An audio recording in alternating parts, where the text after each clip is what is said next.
I'm Kimberly Price, and I am the Principal Manager for the Community Programs team in MSRC, and it is my honor to introduce our first speaker of the day for a talk entitled MSRC Listens. Mechele Gruhn is the Principal Manager of the Vulnerability Response team. She has extensive experience at Microsoft even before her tour of duty in MSRC. She was the PM for the Security Update Guide API and added Cbs S Scoring for Microsoft vulnerabilities as part of Update Patch Tuesday. And she recently celebrated her 10-year anniversary at Microsoft. So welcome, Mechele. Thank you, Kimberly. So can everyone hear me?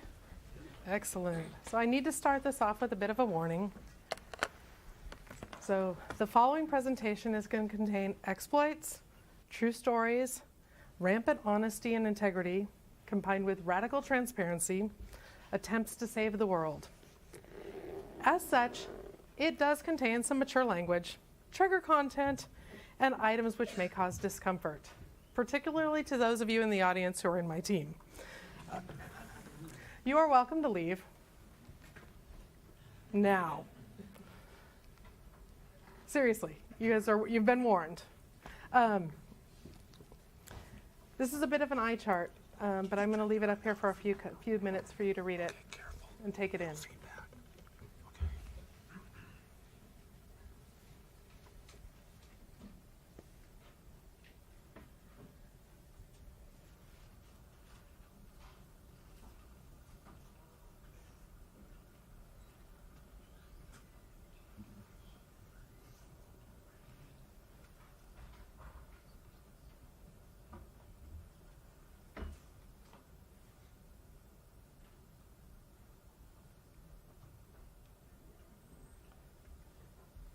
Some of you are probably still reading. It'll be in the downloads in case you want to read it. I want to call out a couple things. First, this was an incredibly painful slide to put together. Second, it took me far less time to put it together than I ever wished it would have. These are true quotes that came from tweets about the MSRC, things that were sent in case files to us, and comments made about us. Some of my favorites. I love that we're called beastly demented psychopaths. Robots, that MSRC is dead. I'm not putting this slide up here to cause empathy for the Microsoft Security Response Center or the people who work on vulnerabilities in it. What I'm putting up here is to share with you that we are listening to you. Hold on. I think I need to come back for this one, because if we're talking about finder impact and researcher impact, that sounds like a community program. Yeah, you're right, Kimberly, it does. Okay. So I'm Mechele Gruhn. I'm Principal Security Program Manager for the Microsoft Security Response and Vulnerability team. My team is responsible, it's a team of wonderful people, responsible from everything from secure@microsoft.com, intake of vulnerabilities in whether internal or external, assessment and triage, coordinating with the engineering groups to get fixes completed, documenting those fixes, and putting them out, whether it's in a service or Patch Tuesday, and documenting it. And I'm, as I mentioned, Kimberly Price, and I manage the Community Programs team, which is everything from open source security response strategy to events like BlueHat, and our bounty programs, our researcher engagement, Microsoft Active Protections program, anything external and facing the community in terms of our conference strategy, our speaking strategy, all of those programs. Cool. So as Kimberly mentioned, I've been in Microsoft for a number of years, but MSRC for only about 3 years now. And it's been a very interesting ride. I picked this picture of the fallout shelter. I took this picture. It's actually a lava tube cave that is on the island of Maui on the road to Hana. And it is a fallout shelter that has enough supplies for 16 people for about 5 weeks. And it reminded me so much of where I feel we are today with regards to our state and where we are. So one thing that is important to know, this is where we are going. We're going to be coming out into the world and making the world a better place. And the way that we're going to do that is by radical transparency and partnering with you. The thing that I want to know, though, is I want to know who's in the audience. I know we did a little bit in the keynote, so I'm going to be doing it a little bit differently. Please raise your hand if you are an external attendee of BlueHat this year. Awesome. Thank you very much for coming, and thank you very much for coming to this talk. Raise your hand if you're an internal attendee. Awesome. Thank you for attending. Raise your hand if you didn't want to admit to being internal after reading the quotes. Thanks, Dan. Radical transparency, right there. Yep, radical transparency. This is something that I put together in conjunction with Kimberly, and it's very important for me to help explain to you that we are listening and we are changing. So, but first let's level set. I'm sure there's a couple people in this room who may not know exactly what the Microsoft Security Response Center is. So MSRC actually encompasses a great many programs. We have the team that handles secure at Microsoft.com and receives vulnerability reports from external security researchers. We publish or provide all of that great content for the Security Update Guide through partnership with the engineering teams. MSRC is a member of the Cyber Defense Operations Center. It's sort of like the UN of security at Microsoft. Different engineering groups have members that come together to defend our entire ecosystem across the company. We have the Researcher Top 100 and the Bug Bounty Program. We have the Active Protection Program, where we partner with industry companies to make sure that we're getting detections out to customers very quickly from the point of Patch Tuesday. GSP program, you might have heard of BlueHat. It's a thing. And we respond to our Twitter accounts for people who have to escalate issues to us through alternative means of communication. So we have tremendous breadth. We also have our own tools and engineering team that builds tools for us as well. A BI team. Those aren't so publicly visible, but we've got a great group of people who are helping us to continue to work with you, whether you're internal or external, to ensure the security of our products. Cool. The pain that we're facing today is real. The pain that the researchers feel is real. There are horrible experiences that happen. The process for internal and external people can sometimes be opaque, confusing, non-repeatable, and it is not because of the people that we've got working in the team. I work with absolutely amazing people who are incredibly dedicated to doing the right thing for our customers and our researchers and our partners and our internal partners as well. We do hear this. All of these items that are on this slide, all of them were written by someone who was feeling something. We do hear it. The pain's real.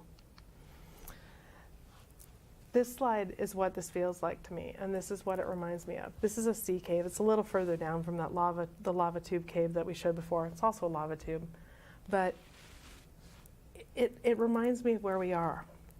The ocean is as if the red team, is the researchers. It's every one of us internally who's trying to find vulnerabilities in our products at Microsoft.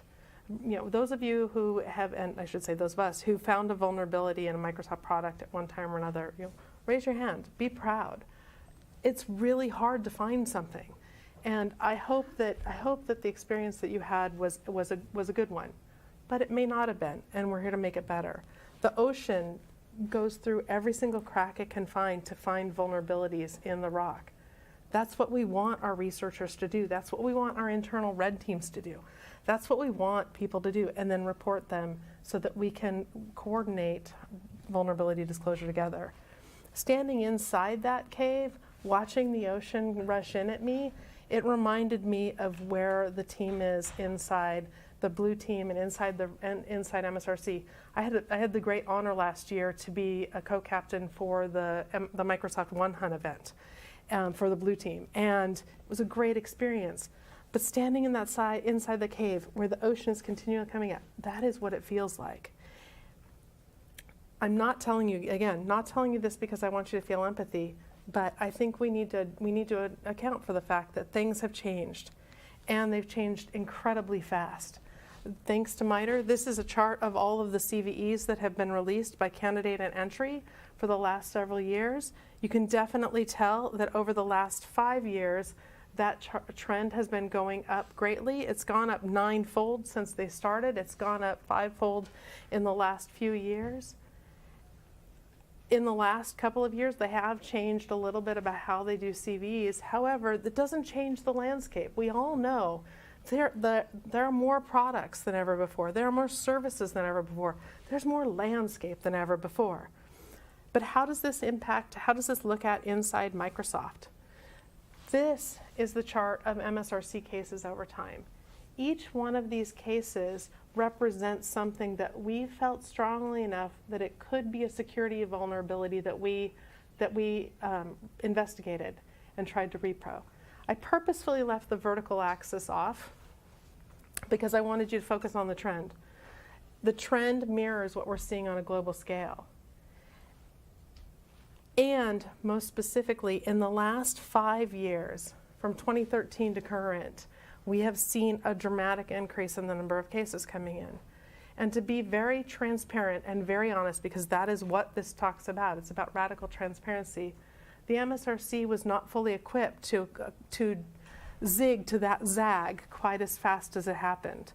And now we're playing a bit of catch up. Interestingly, those of you may be wondering how much our signal to noise ratio is. We get all sorts of things into secure at Microsoft.com. The one weekend, actually a couple weekends, but one weekend that I was monitoring the secure at Microsoft.com mailbox, I have never been propositioned so many times or so many people trying to sell me pharmaceuticals. We have a large signal to noise ratio. It's approximately 1 to 10. So for every one item that we get that is potentially a vulnerability, there are 10 items that are crap. When you apply the spam filter to that and get rid of all this pharmaceutical ads and solicitations, you're still at 1 to 6. So one thing that, I'm not going to call my team out to have them stand up, but every single mail that comes into Secure is read by a human. And it's a human that's making the determination about whether it's a possible vulnerability or not. And occasionally, unfortunately, we miss some. This is radical transparency.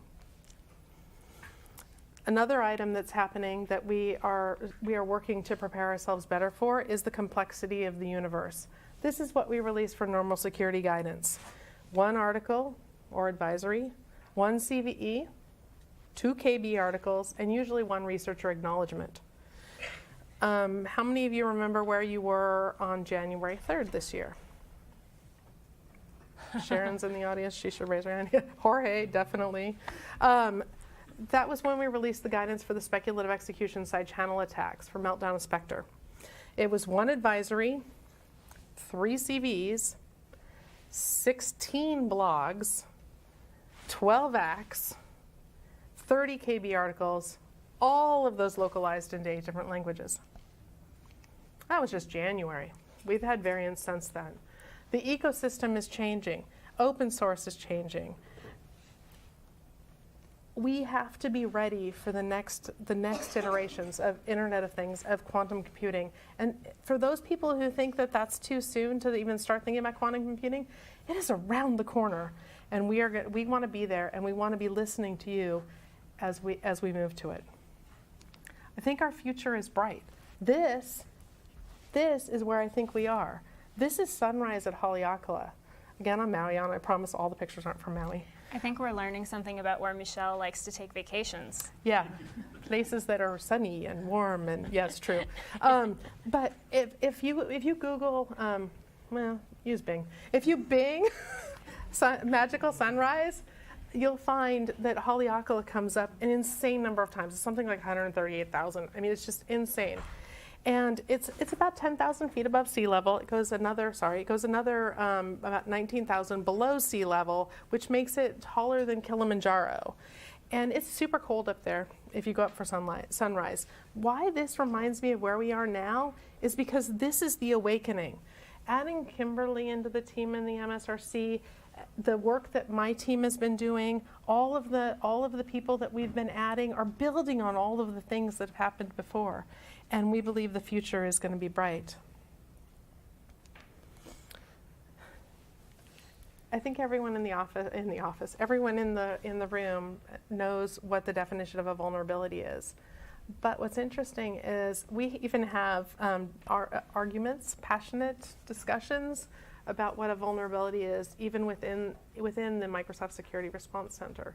Because we actually call it vulnerability with a big V and vulnerability with a little v, about whether it's an unintended consequence of software or if it's a configuration item.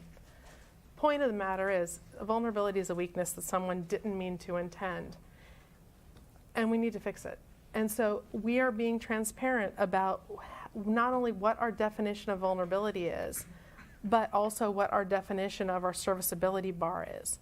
So I think you guys probably remembered, I raised my hand when we were talking about someone who'd submitted a vulnerability to the MSRC. I've submitted 2 of them. Each of them were rejected as not being part of the bar. They were being below the bar.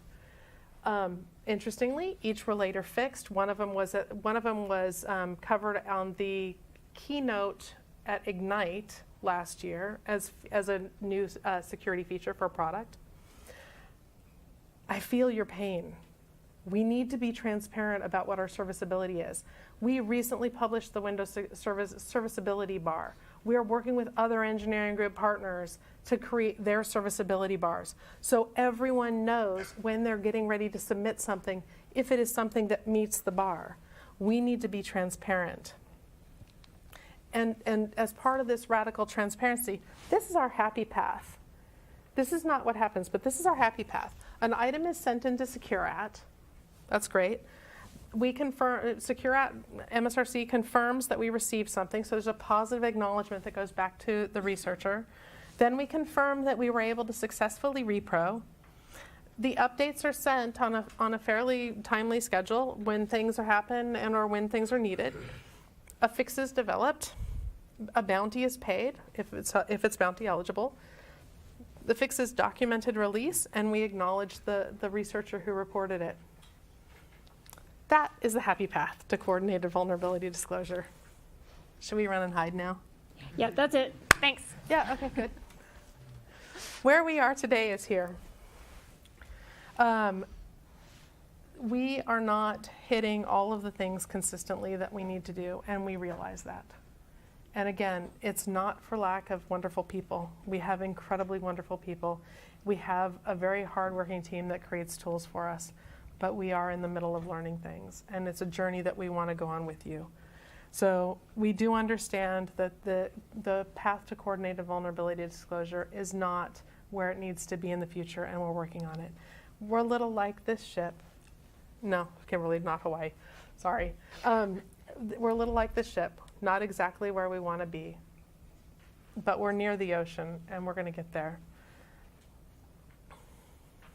So for any of you who've ever wondered what the security servicing bar is, what is a bar, where do I go get a drink, this slide's for you. We are intending to listen. And so this is Satya's Microsoft. I know you and I had a conversation where we were talking about when you were coming back to Microsoft and why you were coming back to Microsoft. And I shared I was able to be honored and work with Satya when he was in Azure and present things to him. And I know that him coming back. Well, it was clear that the culture of the company had changed significantly, not just the culture of MSRC, but the culture of Microsoft. And so we're not here taking accountability for these things for any reason other than we actually care and we want to do better. And you're our customers. Whether you're an internal product team or an external security researcher, you're our customer. And we have a commitment to you to listen to your feedback and work with you to do the right thing. And so that's what we're here to do today. Yep. And I echo everything Kimberly said. My team will tell you a lot of things about me, but one thing I think every single person would tell you is that I do care. And I care about us doing the right thing for our internal and external customers. So we're listening in a variety of paths. Thank you. I'm going to take over for a little bit. So community. This is kind of a big thing, I've heard. What's old is new again. I'm back at Microsoft for anybody who was here in the 2000 to 2009 timeframe. I worked on this team, and I can tell you that Microsoft founded the first security researcher engagement program in 2003. I was here. I saw it happen. We were the first company to hold a security researcher party at BlueHat. I am not kidding you. The press wrote articles, cats and dogs. Oh my gosh, it was like a junior high dance. All the researchers were on one side of the bar, and all the Microsoft people were on the other side of the bar, and we weren't sure if we could talk to each other, but we were trying to change our dynamic and trying to understand each other a little better. You all know about BlueHat. Look at this fantastic conference and all of the work and volunteers and speakers and guests who come in from all over the world to talk about security of Microsoft products in the industry, security that impacts our customers. We did contract consulting engagements with some of the best security pen testers on Windows. We were doing private security research grants as far back as 2005, 2006. But lots of companies do these things now. We can do more, and we will.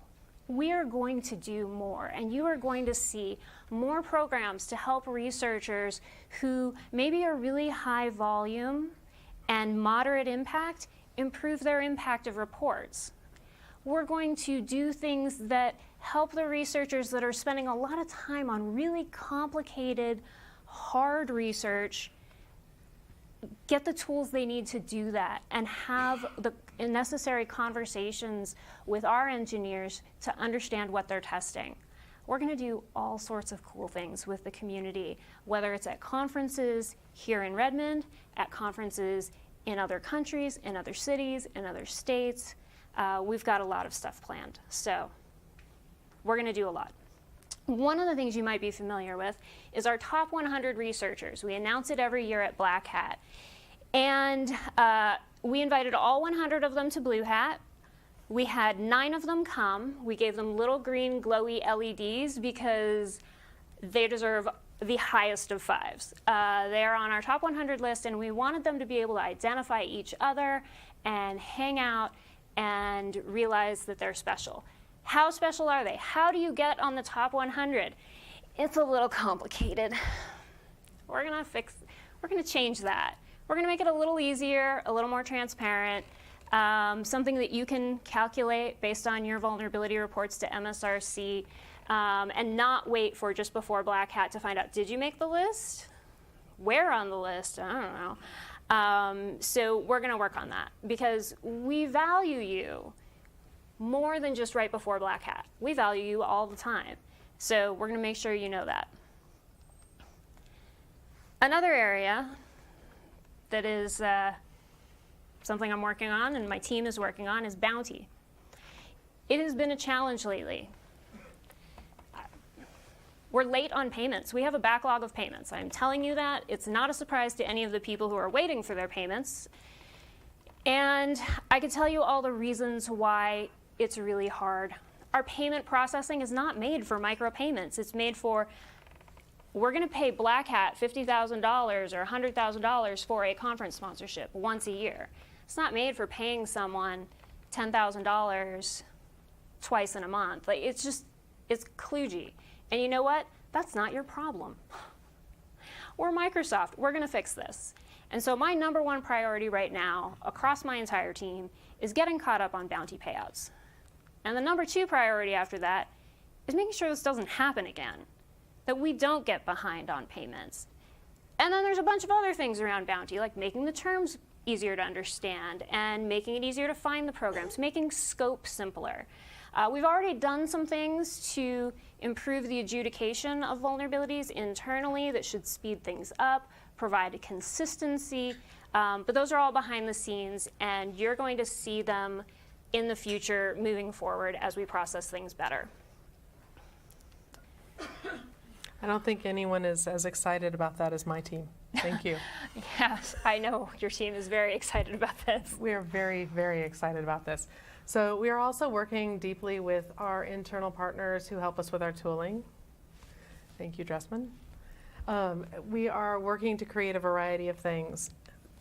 Some of the mistakes and items that we've had are not people process. Some of them are tools, and we're fixing them, and we're adding things, and we're extending them, because some of the tools were never designed to do what we're having them do now. And so we're pushing our tools team in ways that they never even imagined, and they're rising to the challenge, and we're getting things done. Really quickly, if I can add in there, sometimes that comment, nice to see I didn't get credited, is about a policy decision in terms of someone reported a vulnerability to us, and then before we released the fix, for whatever reason, they disclosed it publicly. And our reaction is, well, we're not going to credit you. But we don't have that explicitly stated anywhere. And is that really the right thing to do? So we're taking another look at our practices there, because this is not 2003, where advisory credit was the end-all, be-all of acknowledgement. And we're going to make some changes there too. Cool. One of the other things that we've done that I wanted to expose in the act of radical transparency with this audience, in 2016 we added a CVRF API to our security update guide. It allowed our partners, customers, enterprises, anyone who wanted to download all of the information about our security updates via an API and then programmatically deal with the data. Prior to that, enterprises were literally screen scraping our security update guide. I can't tell you how many times people were thankful that we got this done. But what's interesting about what we did in the back end is this was the first time we were consuming data directly from our engineering group partners and programmatically adjusting it before it went out to the universe. Prior to that, it was all manual. So what that did was that drove a lot of quality upstream. And I would love to say that we're done driving that quality upstream, but we're not. We're not. We also introduced Cbs S Scoring because we heard that people wanted to be able to see Microsoft's take on Cbs S Scoring as opposed to a third party. We're the ones looking at the vulnerability. We should know the most about scoring it. So we started scoring and started doing Cbs S Scoring for Windows and for browsers. I can't emphasize this enough, and if you're a part of our tools team, this definitely should make you feel some pride. There is no way we could have released the advisory update for the speculative execution side channel attacks on January 3rd with our previous generation of tooling. No way. We wouldn't have been able to do it on time. And I'm here to tell you that the next thing that is the next quantum leap up in terms of complexity, which will probably come from, I'm thinking open source software. Might be a thing. Might be a thing. Our tooling is not ready for that yet either, but it will be. And that's one of the ways that we're listening. All right. I have a bit of a teaser. I know, it's not really fair. We are making a significant tooling investment in improving not just our operational tools, but your interfaces with us. And I am so excited about this because it is going to change the way researchers interact with MSRC. I would love to tell you more, but those 9 researchers from the top 100, I think they've earned a private preview this afternoon at 4 o'clock. So I don't want to spoil it for them. But it has to do with how you report vulnerabilities to us. And we'll talk about it publicly soon, but not yet. I can hardly wait. Also in form of radical transparency, yeah, I really can hardly wait. I might crash the 4 o'clock. I have to be here emceeing. I'm super bummed I have to miss it. Yeah. I'll work on it. So we're also working more deeply than ever with our product engineering teams. We're working on creating joint scorecards that the MSRC and the engineering team presents jointly to our senior leadership together, so that we can talk about what went right, what went wrong, what can go better, and how we're doing in addressing vulnerabilities that are reported to us internally and externally. We're modifying our processes. Our processes need to be transparent. You guys need to know what they are. We need to know what they are so that we can do them and execute them in a repeatable manner. We are working to provide more redundancy so that everyone that is here from my team knows that we've been working on reorganizing our team so that every single area has more than one person that knows about it. Sounds simple. It's not always easy to execute and practice, though, and we're doing it, and the team is amazing. I think I've probably said that 5 times. I mean it like 400 times more than that. I could not be more proud to work with my team. We're also working with our CDOC, our Cyber Defense Operations Center, to help our customers understand what do they do when they get a pen test result. Do they just ship the result with no information to secure@microsoft.com?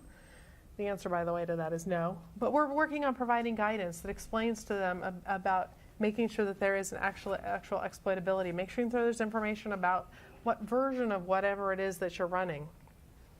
Items. As Kimberly mentioned, we're also working on more blogs, more tweets, more contacts than ever before. And it's not just us talking. This is us listening. We want to hear what you guys have to say. Underneath all of this is people. This picture it's a very powerful picture to me. It's a sailor who's watching out over a particular harbor. And this is all of us in this room. There is no one in this room, no matter whether you're internal or external, there's no one in this room who is here because they don't care about people. Everyone in this room cares about saving the world and helping other people, or you wouldn't be here. This is us, and we're in this together. So let's look back at where we've been. Keep the feedback coming. Even if it's painful to read, we want to know how you feel and what your experiences are, internal or external. Ask us anything. Provide us any feedback. We set up a brand new feedback channel. It's not in the slide deck because we wanted to make it available to you guys first. It's msrclistens@microsoft.com. It's a direct email to Kimberly and I. We want to hear from you. Now, we're going to be here for the next 2 days. Tomorrow's another external day, and then Friday for the internal day of BlueHat. So by all means, come talk to us in person. But if you don't have a chance and you're in the community, I'll be reaching out to you. But if I don't reach out fast enough, msrclistens@microsoft.com. Yep. And all of the case managers that work on cases, they're all listening as well. We will all take your feedback and listen to it. So we have heard you. We're continuing to hear you. We care more than I think anyone in this room really knows, because we do.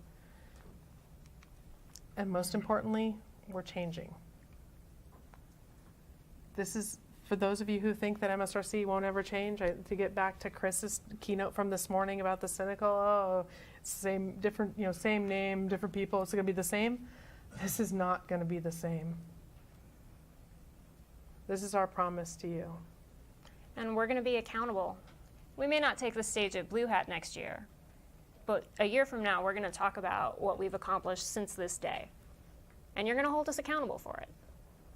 We're going to hold us accountable for it. We're even sharing an office. That's true. Next week. Next week.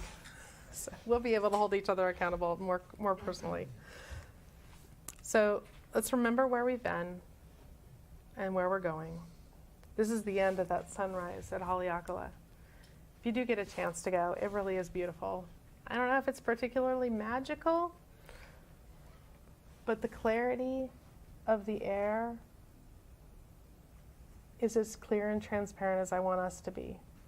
The brightness of the sunshine is the brightness I want to shine on our processes. It's the brightness I want to shine on what we're doing. Kimberly, do you have anything to add? I need to go to Hawaii. No, I think we're absolutely going to get there. And I'm glad we're going to get there together. Cool. So thank you. I hope that you join us in this journey together out into the beautiful sunlight, hopefully sunshine. So with that, any questions? Yep. Dropping into MC mode. Let's have some questions. And there's also one down there. So I'm sure that some of the painful feedback you've heard about is the website and how that's consumed by IT administrators. Mm-hmm. What if you see all the public feedback? What are your thoughts on that? I want to ask a quick clarifying question. When you say the website, do you mean the security update guide or MSRC on the web? The update guide, the one that has the EULA that you have to accept. I'm happy to take that. Yeah. So the security update guide is definitely something that needs some love. And we are definitely soliciting active feedback about what functionality that we want to do and how we want it to be customized.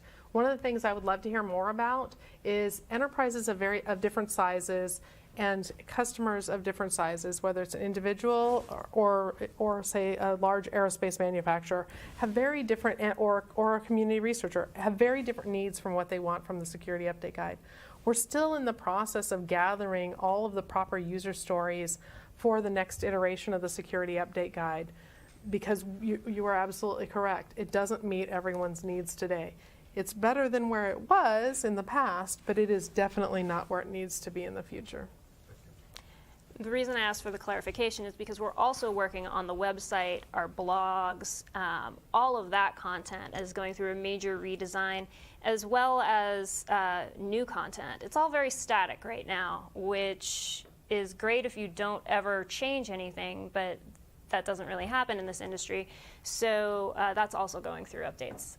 It should be rolling out in the future. Yeah, but definitely send your feedback.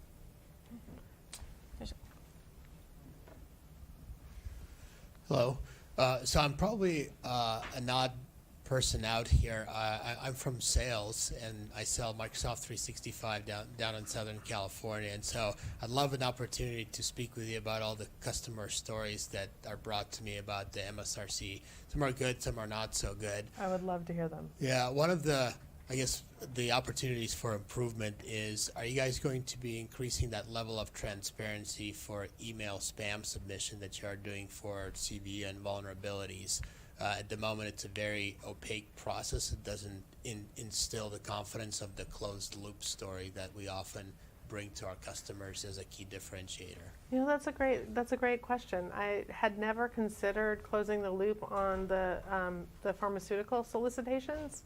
But I think there's a larger part that you're absolutely correct. We do need to have some closed loop around the items that are misdirects, like please reset my Hotmail account please, or my Hotmail account's been hacked, or other types of spam items that come in. I think you might be right. Are you asking more about when the customer reports something as spam? Yes. Okay, Oh. not that we've received Like spam. the junk email report add-in. Oh. A lot of times they're like, oh yeah, my submission went to MSRC, but we never get, there's never a response or an acknowledgement like, hey, we found this email, it's really bad phishing, we've added it to our ML model, gold star for customer. No, I think that is a great piece of feedback. We'll definitely coordinate with our Cyber Defense Operations Center folks, and yeah, let's close it. And don't hold it against me, but I was the one who ran the project for the active usage metrics. Oh, whoops. Fair enough, yeah. Yeah, thanks. Grab me offline. Yeah. Cool. Any other questions? We have mic runners on both sides of the room. Oh my goodness. I can't believe there's no more questions. That just doesn't seem right. I need more steps today. I know, like she's walking her Pokemon eggs. Come on, guys. So since you guys don't have any more questions of us, I'm going to ask a question of you guys. How many of you were surprised by the quotes and surprised by this? Anyone was anyone surprised? See, that is more telling than anything else. Yeah. Yeah, we've got a long way to go. If you guys weren't surprised by it, some of those, we have a long way to go. We have one more. Sorry, it's me again. That's all good. So, one clarification, on a lot of updates, there are changes to product functionality, and especially with Microsoft's focus on, increasing defense in depth, there's increasingly features that get enabled or features that are introduced into products that increase defense in depth. But there's a very small number of people who ever find out about these new features that have to be like toggled on in the registry or some other very special area where, there may be only a few thousand people that ever find out about these new features in some of these products. Like, if something gets backported to Office 2013, it's kind of an open-ended question, but what do you feel is a way on communicating those kind of product improvements for security and assisting the administrator in shepherding their deployments along? I think there's multiple aspects to that question, and so I'm going to break them down a little bit. One of them is that we're not doing a good, and tell me if I've missed any pieces. One of them is that we're not doing a good enough job about communicating when we do defense in depths. And we do have some advisories. We do have random acts of blogging about them, but we're not doing a good enough job of putting them all in a consumable fashion. The second, and that feedback definitely accepted, that makes perfect sense, and we can work with our individual partners in the engineering groups to help make sure that we're using the right communication for channel for that. The second one is we're also not making it clear enough. Okay, so this is great. For example, there was a defense in depth item added to, say, Windows, but how do I use it, and how do I explain how to use it in my enterprise so people will understand why it's a good thing? And that's also a very wonderful piece of feedback. Especially for Office, because recently they've added a lot of backported improvements, and they're very cool, but very few people know about them. So it sounds like discoverability Yes. is a key issue here. Okay. I think there's an opportunity there. Thank you. I think so as well. Cool. All right. Well, if there aren't any other questions, you've got a little bit of a break. We're ending about 6.5 minutes early. Thank you so much for Mechele, both for giving the talk and for inviting me to tag along. It was a little bit of a surprise. Not to me, I knew, but we didn't really tell anyone else, which is why the schedule didn't change. So we'll be around to answer any questions, and thanks again. Cool. Thank you guys very much. All right. Thank you.